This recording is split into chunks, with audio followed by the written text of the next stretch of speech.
we're about to step into a public health hurricane of a sort we haven't really had to deal with up until this point in human history, and I bet you've started to see hints of this happening already.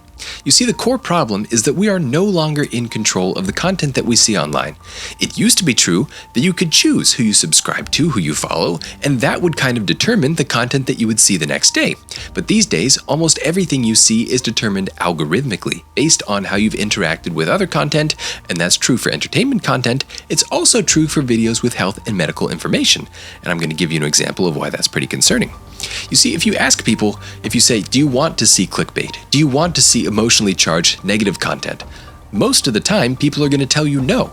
However, when that type of content shows up on your feed, you're manipulated by human psychology into watching it, or at least watching most of it. It's like you can't look away from a traffic accident, even though you know you should.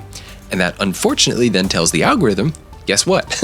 Alright, they're watching this stuff, we should show them more of this stuff because it's keeping their eyes on the screen for longer. We can show them more ads, which of course leads to a vicious cycle of doom scrolling, rage baiting, increasingly polarized opinions online, and massive revenue for YouTube, for TikTok, for Facebook, for Instagram, for Twitter, for all the others. Now, one study of the relative spread of misinformation versus true information found that misinformation spread more than 6 times faster than true information and was 70% more likely to be shared. That particular study was specific to Twitter, but similar work has held true across other platforms.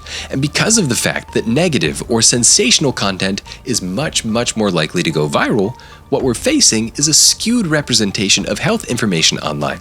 I'll give you an example of how this can very quickly become scary for public health. Imagine 2 videos about a type of contraception, about a type of birth control. In the first video, someone describes how their experience getting it was the most painful thing they've ever experienced.